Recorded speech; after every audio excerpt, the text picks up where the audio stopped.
Funsie. What is up, everyone? We are back. Weekly uploads. Get excited. Shout out all of y'all. We've been, past few episodes have done really well, at least on YouTube. I haven't checked, like, Spotify and stuff like that, but shout out all of you. If you can hit that subscribe button, we'd appreciate it, but yeah, we are back, and this week is a pretty cool week because I'm headed to Charlotte, where Sajko is currently for the Queen City Classic. So we're gonna see each other. Yeah, where are you hanging in Charlotte? Come through, baby boy. We've got a cat now. Oh, We've got sick. patio furniture set up in the back for like late night hangs. So we're trying sick. to have some people over now that it's actually nice out. What prompted you to get a cat? What prompts anyone to get a cat? Just to I have guess something to love and I have a dog. entertain. I guess. I was just saying, yeah, that's awesome. That did you like go for a specific cat, or like how did you acquire it? Heck no. I mean, try to name 5 cat breeds. I could probably name 2 off the top of my head, maybe, but that's not the point. The point is Siamese, just like Pyrenees. Pyrenees is dog. Stop. The point, we Hairless just went cat. to No. So a cool thing in the local area is the Mac Tabby cafes in Charlotte, and I guess they're in Concord as well, kind of surrounding area. So they're like coffee shops that you can pay to like spend time with cats, and in them you can like meet with the cats and whatever and adopt them. So that's what we did. I was actually at Disc East when Kiara, she was like, I think I found the one, and I was like, I trust you, so send it. And it's been awesome. We call her Pip. Wait, that's actually a way better story than I anticipated. That's awesome. That's super cool. Yeah. So do you know what type of cat she is, or is it just like I don't really know how cats work. If they're like, most of them are like quote unquote mutts, like hound dogs, where they're like you can't tell they're just a bunch of different stuff. Or if yeah, it's you would like think owning a cat I would know better, but it's just like diffuse, like black, orange, brown all throughout. I don't even know what that breed would be called, but yeah, Calico, I love her. maybe. And I don't really know. Yeah, we'd love for you to come hang out if you're ever free. I know this upcoming week is going to be insane because this upcoming week is the Queen City Classic in Charlotte. Yep. Long-awaited return, coming back to Charlotte for like some sort of a Pro Tour event that isn't just like the end of the year sort of tournament. And I'm excited. Another round's presenting this. So it's going to be a fun time. We have like a lot of things that are planned out. I was just talking about with Ben before we started the podcast. So if you guys are anywhere in the surrounding area, please come through. It's going to be an entire week of fun with ace races and clinics and hanging at like your favorite local brewery, whatever. Yeah. No, I'm pretty Ben, excited. Are you excited? Yeah, I'm excited to be back in Charlotte. The first time I went there was like 2, maybe 3 years ago at this point, to when I was like doing like ace race / like social disc golf content.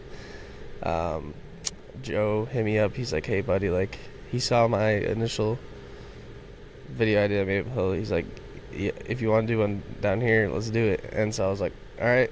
So I flew down there, and Liv and my wife and I fell in love with it. We're like, wow, the city's so cool, and it was just like one of our favorite cities we've ever been to. I've been like 2 times since then. Haven't really been able to explore Charlotte at all like the first year, so I'm excited to actually like be living in Charlotte. Right, because I'm there in USDGC, so you never really even go to Charlotte, but like just chilling in Charlotte and like actually like kind of like seeing like, okay, what made it so cool 3 years ago, and is it still cool or something like that. So I'm pretty excited about that. And yeah, I'm in my RV, so that's where I'll be staying. I don't know where exactly, like right now just in the Cracker Barrel parking lot. That's the RV life, baby. Yeah, classic. Yeah. Well, hey, yeah. What sort of things do you have on the docket? Because I want to hear what you have going on. Did you announce at the tail end of last week's episode? Spoiler alert: I did survive the tornado that came through. We were fine, thankfully. It pretty much did passed anything within touch 20 down, minutes. or so? Yeah. So yeah. actually, Wow. we're like on the corner area between like Noda and Plaza Midwood, and like I guess like over past Noda there was like a roof ripped off of a building with Wow. Joe said this, I don't know, again Funsie fact, but it was like up to 90 miles per hour wind in that area for like a few moments. So we're good. Jeez. Yeah, we're good. Yeah. We survived. Oh yeah. Well, yeah. Normally, when you get an alert on your phone, that's when you know it's like, okay, there's something to brewing. It's pretty bad, but yeah, glad you're okay. Yeah, on the docket this week, obviously, I'm back on tour with Gannon. I'll be caddying for him again this week, which is obviously like awesome. I love caddying for him. It's super fun, and yeah, just filming content for him. We're gonna do Longest Hole at Hornet's Nest, which is like a new series that he's doing where he plays from like the longest possible hole. So like if that's hole 1 to 12 or whatever, finishes at 12's basket. I don't know. I'm just saying hypothetically. Mm-hmm. And we might be filming with another round. I'm pretty sure we are. So that'll be cool. Another round as in Joe, and I'm sure you'll be there. Maybe, I don't know. when we film. This is something that I knew was like in the works, but I haven't had anything that's confirmed yet. So this is me learning with you guys that we're going to be doing this. Yeah. But yeah, anyways, continue. So that, as of right now, that's like the plan to record, and then we have in the bag. We're gonna release sometime this week. So yeah, back in full swing, making content for Gannon and traveling the country. So wouldn't want to have it any other way. Yeah, I'm happy for you, buddy. Are there things that you learned last year that you wanted to change for this year with doing that sort of stuff? I know you talked about not really doing recaps as much, but I'm sure even like you're a veteran now. You've done this, so I'm sure there's plenty that you learned. Yeah, it is a lot easier this year to just like last year, like the first few videos like I recorded and uploaded were recaps and they were garbage. Like the thumbnails were garbage. Everything was just terrible about it. And then this year it was just after learning for a full year, uploading tons of videos. It's just a lot easier to get out there and kind of know what we want. And yeah, we're not gonna do any recaps. So sorry if that was like your thing. It just, for lack of better words, it just wasn't worth doing the recaps. It was so much work for like, and no one cared about it. Literally zero people. Like we'd be lucky to get like 5K views. So we're gonna put those efforts into other cooler videos, which is why like I don't know if you're a Gannon fan, we've already uploaded like 3 videos this week. So that's kind of like the plan, is just to have like Longest Hole, maybe a tutorial, and then maybe one more like just I don't know, better video than just like doing a recap that takes up all the time that no one cares about. I did actually get to watch them, and maybe against what other people typically look for in a YouTube video, I liked that they were a little bit shorter than we'll say like the meta for YouTube is expected. So I was like, that's 8-minute video, boom, I'm gonna watch that really easy, like just on the go, check out what's going on. That's not even on purpose. I just am editing down the fluff and just edit till I think it's like cohesive and not as just like not long, but like I don't know. I guess cohesive is the only word I need to use. Totally. Where it's just like everything's just that needs to happen has happened, and it's not drawn out. So that's kind of why they've been a little but shorter. But like obviously Longest Hole and stuff like that's probably gonna be like a 20-minute video. But yeah, me too. I'm the same way. I just want it to be like short if it can be short, in the sense that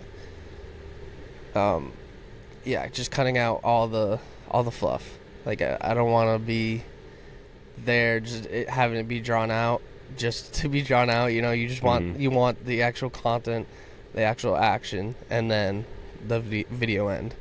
Because nowadays, like just like everyone's attention span is just like so low as we speak.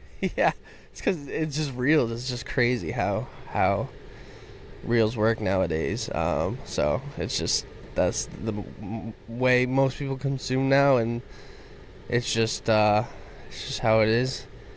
And that makes long form YouTube content, I feel like, suffer, where people aren't gonna watch as much because they're literally recommending shorts on YouTube as you're watching it that you can just click on and be like, oh, let's just watch this. Yeah.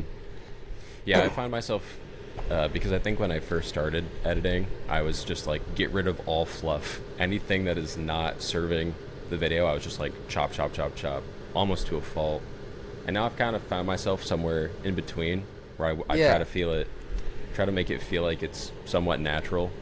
Sorry, I'm getting blown up right now, and it's directly into my headphones. All right.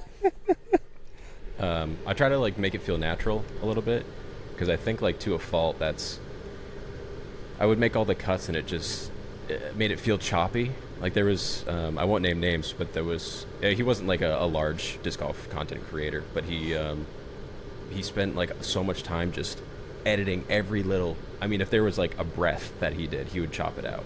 And I like noticed it, and I was like, yeah, that's way too extreme. Yeah, you have to let it breathe too. Yeah. It's taking away from my experience of the video. Now I'm focusing on the cuts and not even what's happening. So yeah, for sure. It's a fine line, like you're saying. Don't even know if that's interesting to people, but maybe you'll watch now and notice. Well, I feel like half our audience is like content creators, and half our audience is just people that just enjoy us talking about disc golf in like kind of like a unique way. So we just talk about, I don't know, whatever's going on. Don't really talk about like scores and stats as much. Yeah, that's where we found ourselves. I know at the beginning of starting this podcast, we were like still trying to find our identity, and we thought that kind of talking about content creation was too narrow of a scope, and it might still be. But I mean, like Ben said at the top of the episode, seeing the last couple of episodes and how many views that they're starting to get after we've been doing this for, is this our 2-year anniversary almost coming up in April?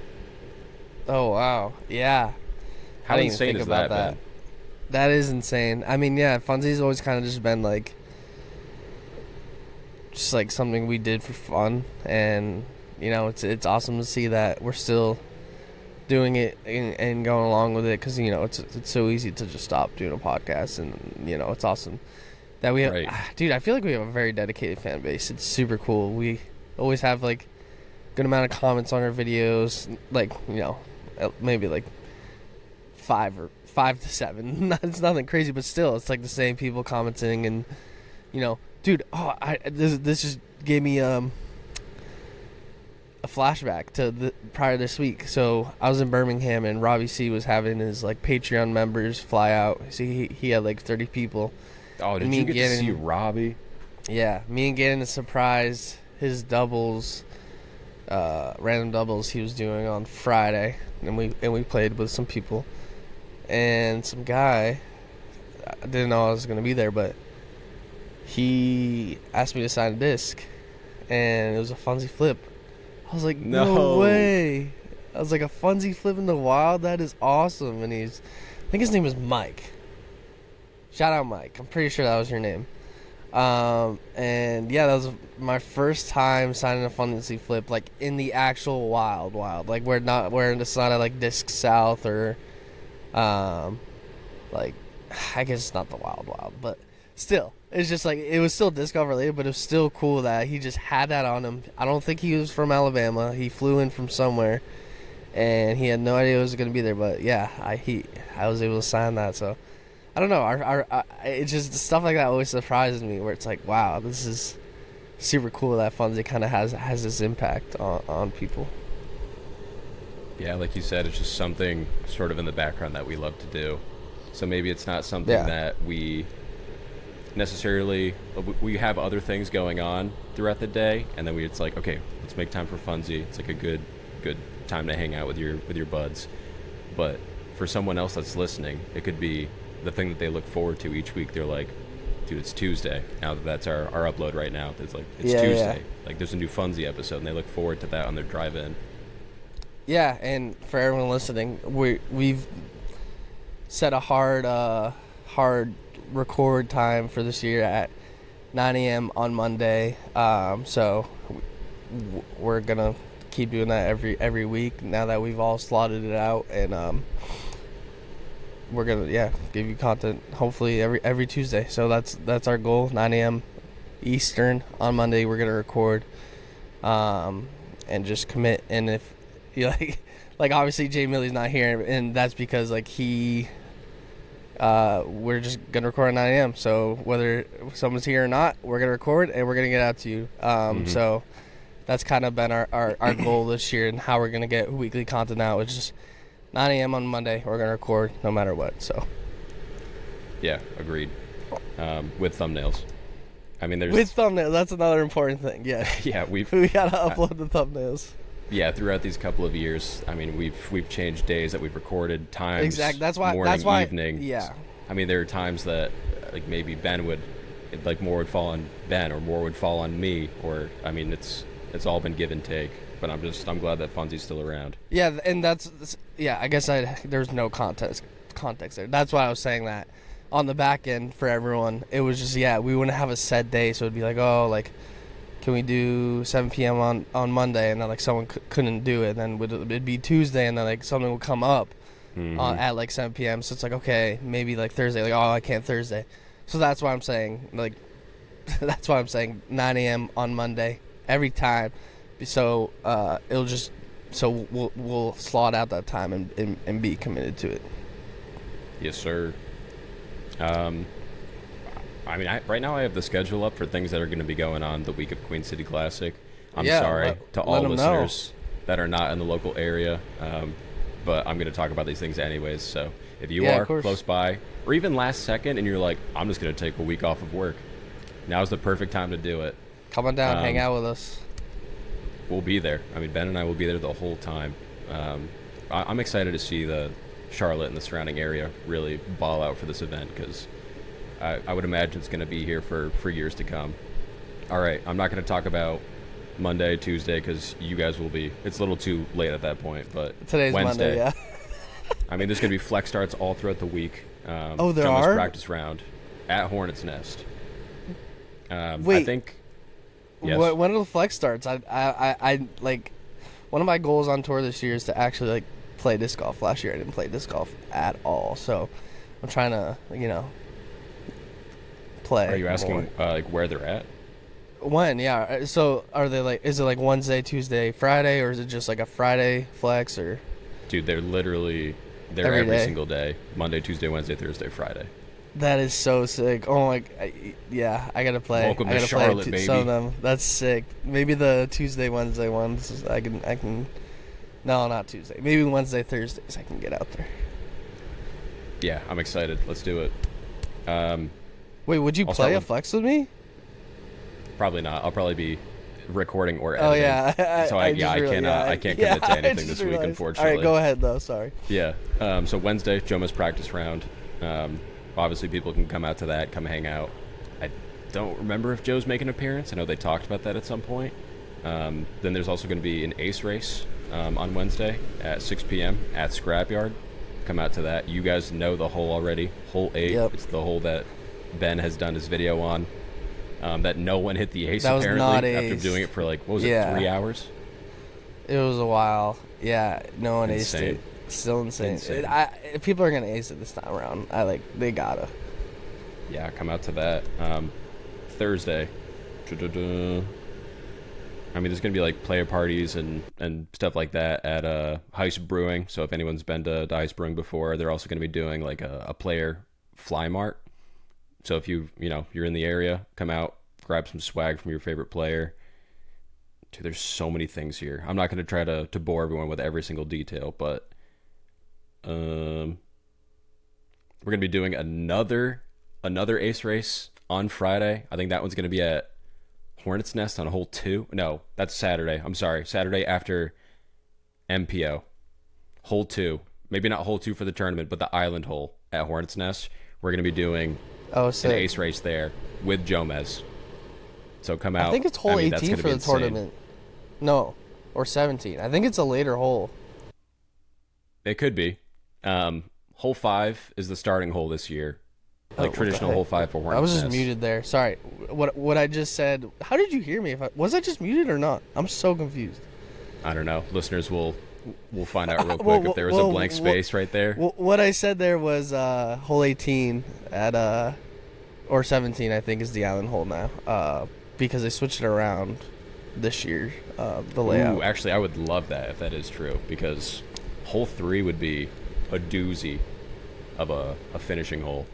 Well, that's why I know that the island hole's later is because Gannon was like, "Oh, that's a great like kind of like ending game ish hole because it's Oh. either a 2 or a 4."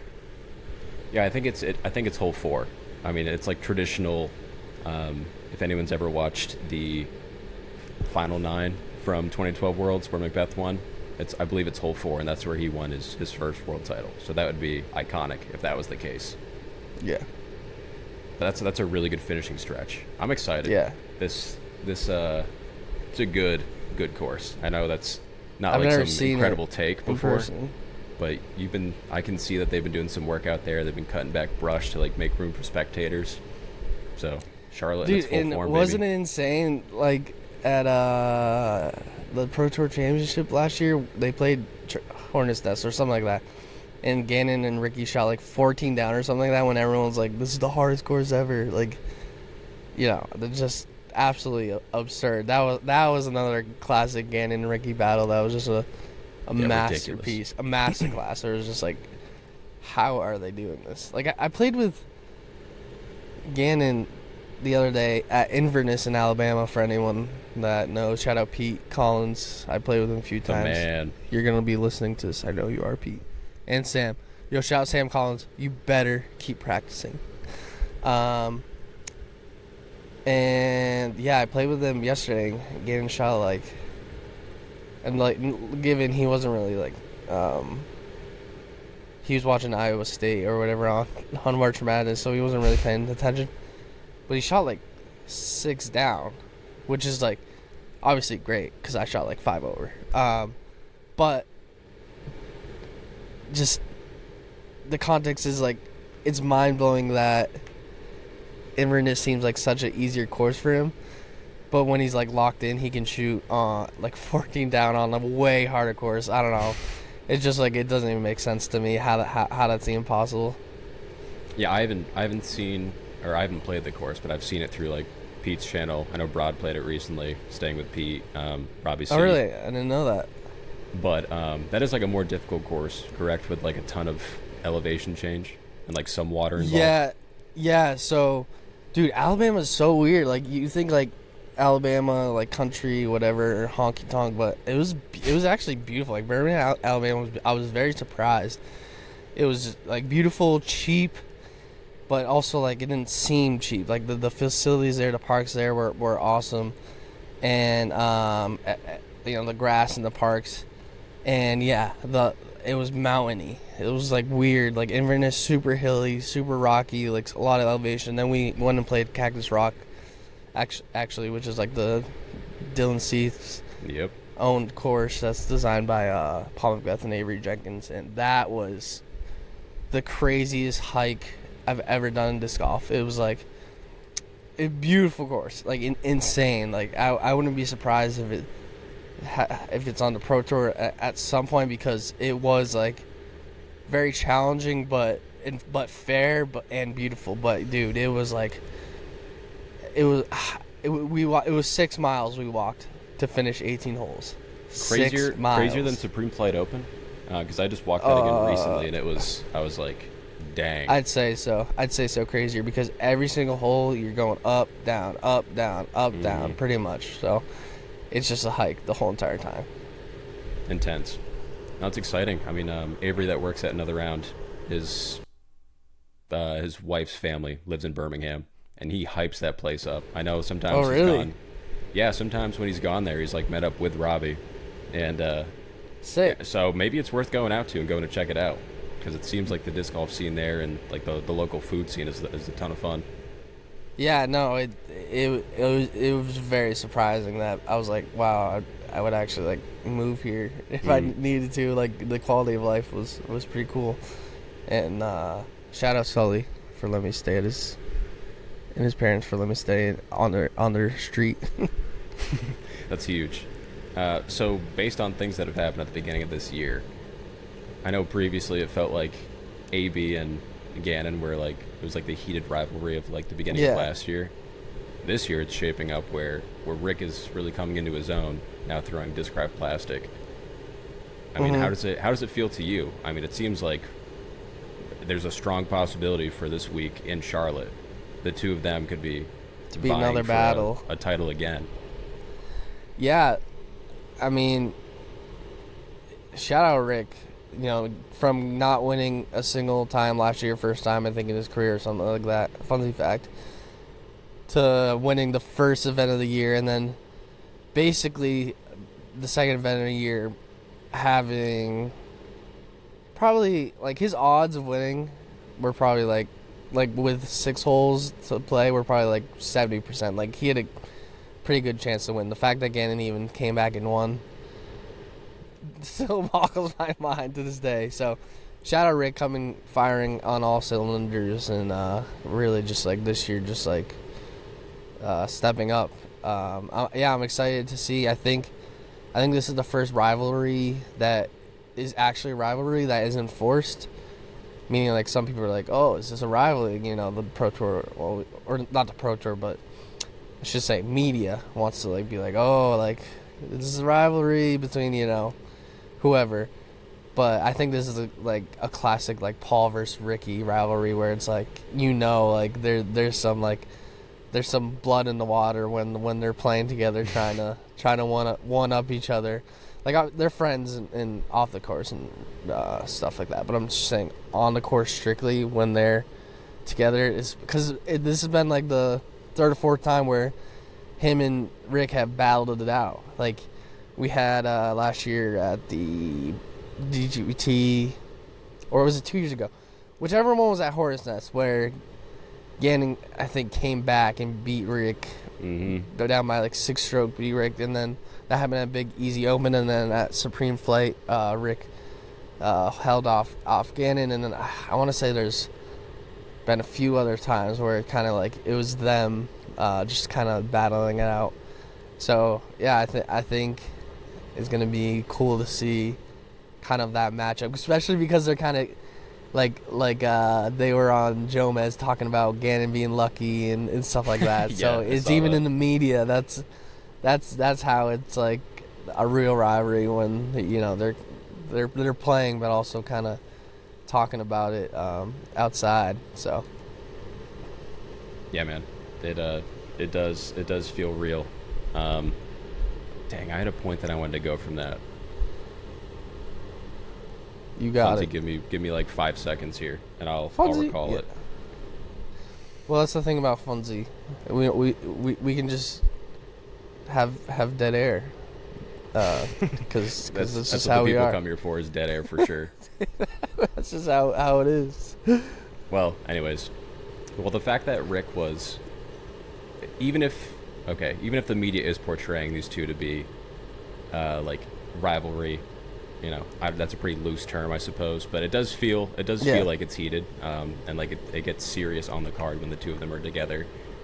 What's wild is Rick was back in 2012 vying for a world title at that time against Paul Macbeth, and he's still out here doing it now at the top of the sport after throwing nearly every manufacturer, major manufacturer under the sun, and he's still like shown time and time again. Doesn't matter what plastic he's throwing, he's in it, he's doing it. No, yeah, he's that guy, literally. Like, he's the most locked in player I've ever seen that'll just like hit every line and then hit every 80-footer and then wrap your leg in your face. It's just like, yeah, he's a dog. He's a true competitor, and I'm honestly not surprised and I think he'll be at the top of the game for a long time, like even well into his 40s. I think, barring no injuries, I think as long as he can keep throwing as hard as he can and putting, then I don't see what's stopping him, honestly. Well, what's bizarre is, like, Paul Macbeth had to pull out of the tournament last week, or 2 weeks ago, whenever it was at this point, and he's considering maybe he has, like, a tick-borne illness, as far as I heard. Yeah, something like that's what I heard too. Not 100% sure, but that's what I heard.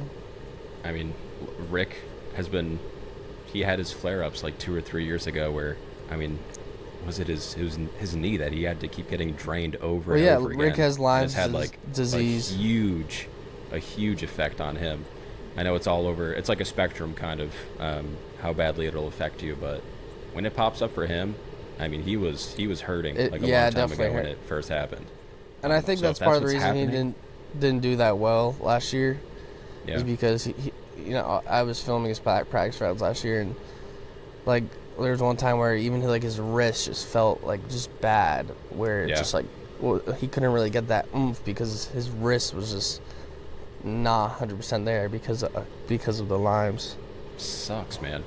So maybe this is really the do you think enough people are really talking about Lyme disease on the Pro Tour? I think a lot of people know that it's like something that you should watch out for, but I mean, it could be like a career-ending, potentially, thing that you deal with. I mean, never mind the rest of your life sort of issues that you may develop. Mm-hmm. Yeah, I think obviously most people know about Lyme and are actively trying to avoid it, but yeah, it's just one of those things where it's just hard because, as disc golfers, you're constantly in the woods and ticks can go literally anywhere. So I think, the most important thing is just checking after each round, just like everywhere. I've been fortunate enough to, obviously I've had a bunch of ticks on me, but I always kind of just feel them. But still, it's good to just like be proactive because it's not the end of the world if you contract Lyme's disease, because one, like if you catch it in time, it is curable, but then if you have like chronic, it's definitely manageable. Like Zach Melton, I forgot what video I watched of him talking about how like when you first get it, it's kind of like debilitating, but then you know how to manage and you start figuring out like what works for you. And I think that's the stage that Rick's at right now, where it's just like he's managing well and isn't in as much pain. So it's not the end of the world, but yeah, still it's like not something you want to ever go through. So of course, I mean, if it's any sort of solace for people that are coming to Charlotte this week, I somehow haven't seen a single tick yet. I know that they're out there, but I'm also coming from working but this with winter was wildlife crazy. in Connecticut. Is that why? That, probably. I said this winter was crazy. Is that probably why that they all just like froze off? I don't know about Charlotte wise, but New England, it was like this is the most brutal winter in like years.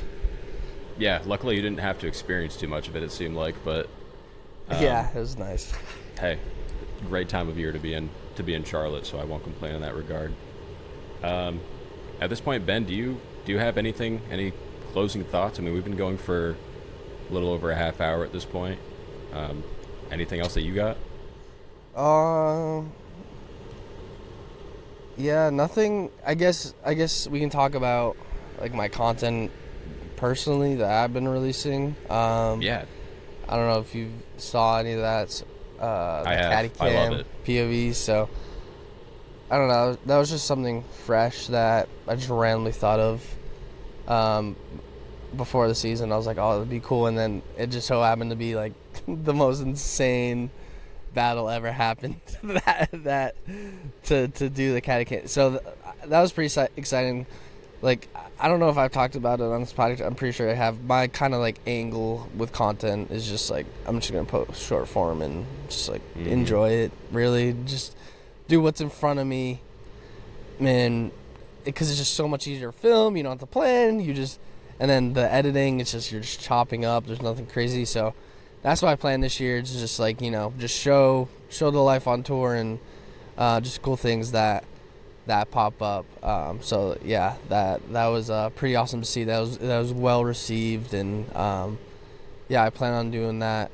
But I'm not gonna like force it, if that makes sense. Like I'm probably gonna wear the meta glasses and record again his rounds and stuff like that, just in case. Like, that's what I was doing. The reason I even have any of that footage is because I have so much footage throughout the weekend of filming Gannon. It's just that happened to be the most exciting thing at the end.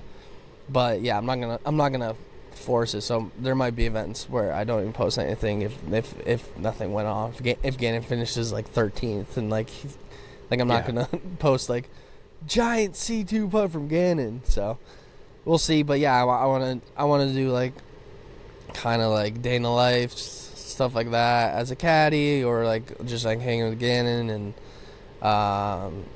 and you know, just give people a sneak peek behind kind of like tour, at least as like a, I don't know what I am. I guess a tour contractor, where I'm not really a player. I'm just like there, just like supporting a player. So that's my plan.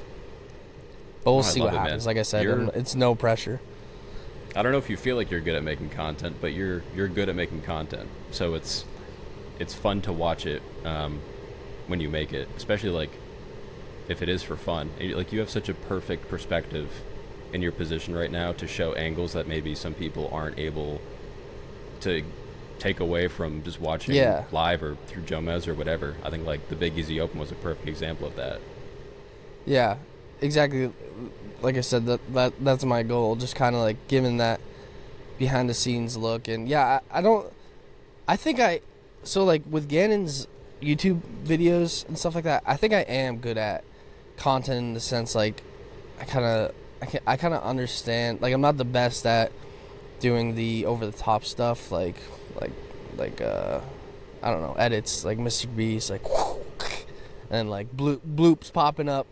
But I do think I am decent at understanding kind of what people want to see and kind of the titles and thumbnail side of that. And then for for Gannon stuff, I think I have come into like my own, and I'm pretty proud of what I've accomplished last year and then what we're doing this year. And then yeah, my own, it's like the same thing, I guess, just like nothing crazy, nothing flashy. I don't really think about it. I don't really care too much about it. It's just just posting, because that's like we've come through a full spectrum on Funsie for me. Like, me wanting to create content, but just like not having time. And now I'm in the position where it's just like I've accepted the fact that I'm the expo, Gannon's caddy videographer. Like, I don't really have time for my own content to like make it in my like YouTube. For me personally, it's just, and I was thinking about this the other day. It's like the people that make it, that's all they do, pretty much. Like obviously they might have a job, but I'm saying like that's their like hobby, that's their passion.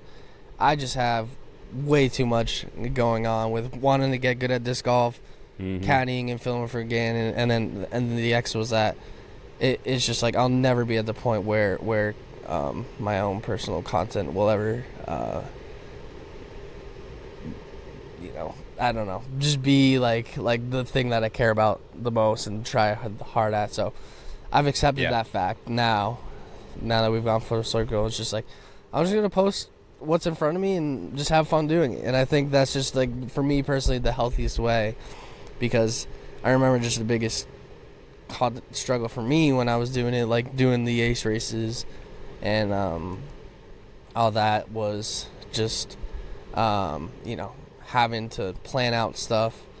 And because at that time I was still working full-time at the Tackle Shack, and planning out and filming and then editing, it was just like wow, this is a lot. And obviously it was enjoyable, but it wasn't like something I was super passionate about. So now that we're on the other side, it's just like content is what you make it. Like, I think it's like anyone can make content, and I think with the day and age of reels, it's like, dude, just post, document what's going on in your life. Like, obviously I'm a little more fortunate that when I'm on the road, I have stuff to like right now we're about to hopefully go to the Georgia Aquarium. I can just film that. Obviously with you at home, like, or if you're at home, there's not like a ton to like. You'd have to go seek out stuff. Whereas like me, it's just like I'm naturally just moving through the country, so there's always stuff gonna pop up. But still, I think even if you're at home, there's always something you can kind of do, even if it's disc golf related or not disc golf related. There's something you can document that would interest people. So that's my tidbit. Yeah. Document. Don't create, document. Yeah, even the things that may be normal to you in your everyday life are there's potential that they're not normal for other people that are watching them. I mean, there's even people that make content about how average and boring their day is, but they make it in a compelling way. Like the 9 to 5. And you end up watching it, and you're like, this isn't anything new to me, but I want to see how they deal with this thing that we all deal with. It's just like there's always an angle that you can take away. So yeah, Ben, I think that was really great advice. I mean, hey, keep doing what you're doing. I know there's a portion of time that you said that you didn't really want to make content. I mean, selfishly, even a little bit, hearing you say that stuff, me coming to another round, I'm sure it's like, dude, I'm gonna have so much time to be able to make content, whatever, because I left my day job. But my you have job no time at another round is essentially, I guess, in a way to like make everyone look good. Like you're trying to, like they have these awesome personalities that I'm trying to highlight it to be the best that it can be, in a sense. So like we talked about taking out maybe some of the dead air or whatever, just like a funny edit on top of like a certain moment. But I think that's maybe where I struggled in the beginning of me editing, is I felt the need I didn't know what the basis or the value of what I was creating was. It was just to be funny. Now there's so I would put like all these things on screen, references, memes, all these references, whatever. And now you kind of learn that there's value in Joe, there's value in Austin, and people just want to like connect to them, see their reactions, their emotions, and other things that you do on top are embellishments, and they can help, but sometimes they could even hurt. So just do the best you can to allow someone to connect with the personalities that are on screen, I guess would be my unsolicited advice to any viewer out there.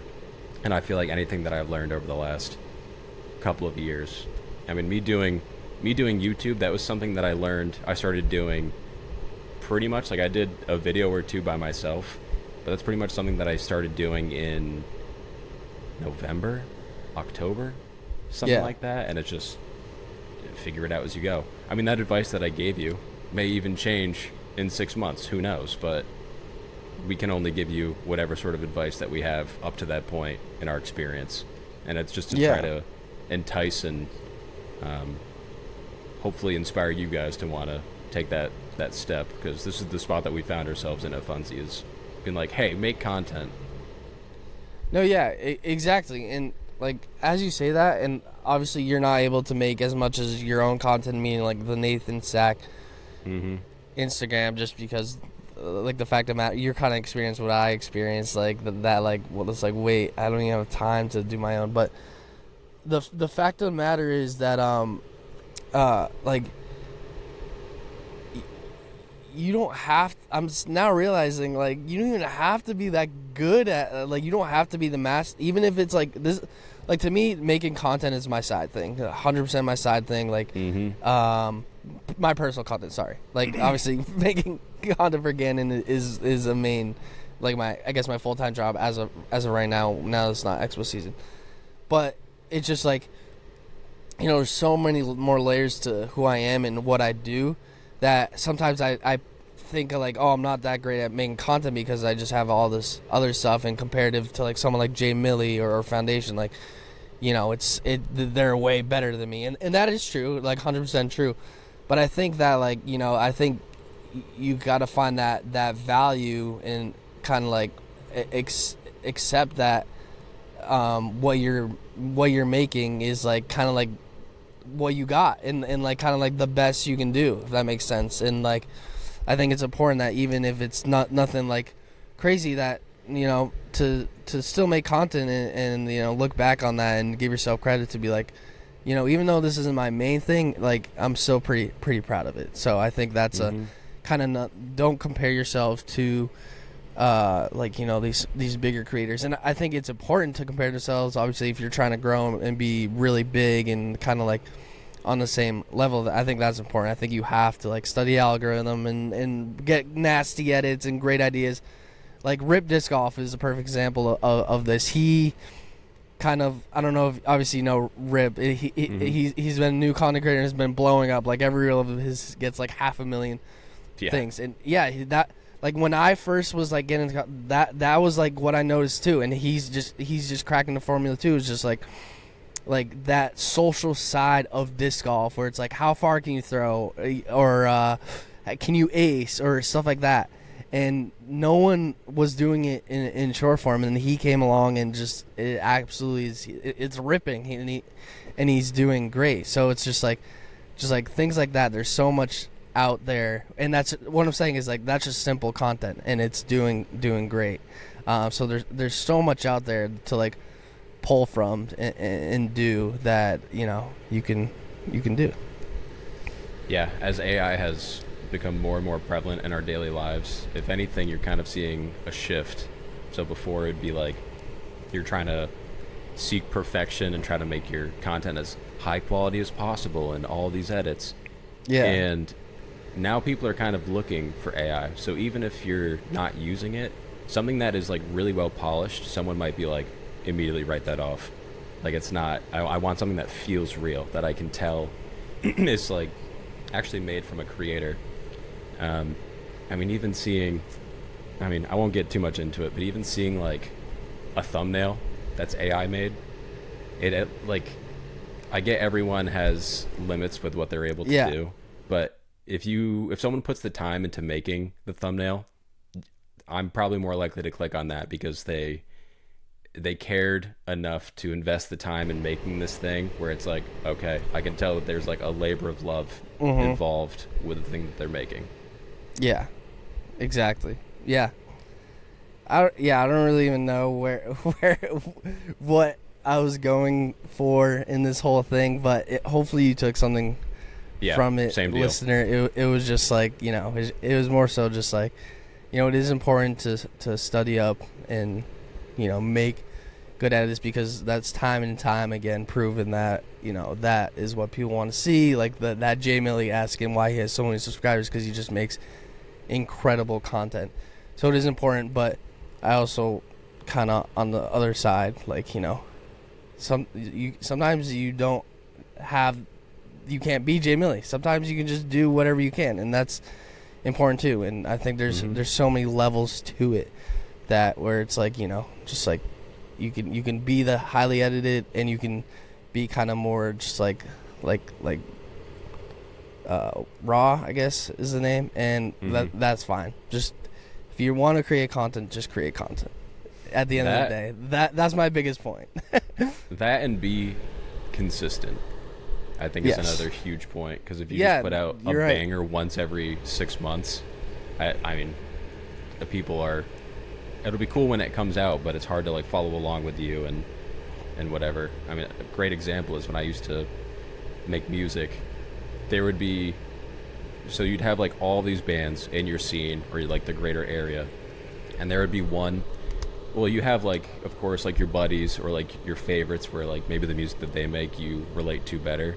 But then it would happen so often where it would be like someone that you're like, this band isn't doing anything special. I don't understand. Like they're blowing up right now, and I don't understand why that is at the time. But then looking back on it, like all these bands that stuck around through the ages, they were just consistent. Like they just kept at it. I mean, especially in that lifestyle, it's difficult to. Being in a band is not like a luxurious life. You kind of have to just like eat crap for years and just be like, I hope it works out at some time. Yeah. So for those guys, they kept doing it until people recognized their name, and now they have like all these albums and are I mean, at least from the outside, look like they're doing well. and that's the case for a good number of bands. I mean, there's always different stipulations with that, but point being, stay consistent. It's okay to be cringe. I mean, that's kind of the price that you pay to get to where you want to be. You look back on all those old videos like Ben was talking about, like he looked back on like the recaps and he's like, you didn't say that you hate them, but you look back and you're like, man, this is not what I wanted it to be. And you're like, I would change this, this, and this. There's some recaps where it's just like, it was kind of like embarrassing, just like, totally, like, you know, how that was released, because, well, there's like the two or recaps during the beginning of last year when I first started. Obviously, like you know, that's trial and error. I just got on tour and I'm figuring it out, so it's like whatever. But like towards the end, I think me and Gator were just so burnt out on the recaps that, you know, there was just sometimes where it was just like looking at like that was garbage. Like, so that's really why we kind of stopped it. Is just because it was just like, you know, we didn't have the inspiration anymore for Gannon to like sit down and like talk through it. It was just kind of like, oh, we'll do it tomorrow, and then it would never happen. So, and then it's like, oh, what do? We gotta do a recap. Okay, let's just put his highlights together and like, you know, and then they slowly just started getting worse and worse. So it was just like, okay, yeah, maybe that's not like the play for next year. But yeah, like you were saying, I think consistently, if you want to be a true content creator, like, and it's your passion and your hobby and it's what you want to do and like you want to make your name, that is the biggest thing. Consistency. 100%. You know, I haven't been consistent in my own content creation, which is fine. Like I said, I don't really mind that. But, you know, I know if I was, I'd be a lot further than I am currently if I wanted to be kind of like known in that content creation space. And literally the one thing that boils down to like is consistency. Like I've had some great videos pop off and stuff like that. Like I said, like when I first came in, like when I first was like, okay, I want to be a content creator, when I was doing the social kind of disc golf, I've had some great videos, but the reason like I never did that great in content is because like it would be like a video like once every like 3, 4, 5 months. Someone that I want to shout out on here that I got to actually meet at Disc South was Pop Top Disc Golf. I know they're listeners of the podcast. Shout out them. Yeah, they came. Yeah. If there is anyone that is incredibly consistent, it is Pop Top Disc Golf on YouTube. I mean, even Instagram. I mean, they are just constantly posting, and I have so much respect for anyone that's doing that, because that's the most difficult part, I would say, of being a content creator, is just being the consistent part. I mean, that goes for anything in life. So I gave them their flowers. They came out to the Ace race. Oh, that's awesome. In Dallas. So yeah. Yeah. I thought I was going to see them the next day. I was like, too, yeah. I was telling Joe about them, and he's like, "Send them a message right now. Let's go get dinner." And I was like, "Oh, they said that we'll see them tomorrow." But so yeah, I didn't end up seeing them tomorrow, which kind of sucks. It would have been nice to talk with those guys, but yeah. Shout out Pop Top. Hey, we're an hour in. Feels like a good time to end it. Sorry, no Millie this week. Yeah, I'm sure something happened. He is a kid and is very busy. So, totally. But yeah, like I said, 9 a.m. Monday, we're gonna get it out to you, so we can get it out Tuesday. And so that was Funsie. That was Funsie. Again, if anyone close by or not even close by, come to Queen City Classic this week. It's gonna be an insane. I mean, it's not going to be like... never mind. I'm not going to say that. There's going to be a lot of fun things going on, events. They're going to be scattered around different areas. But Charlotte's a great place to do that. Yeah. A lot of fun. Happy to call it my home. But until next time, guys, Funsie out. Funsie, bye.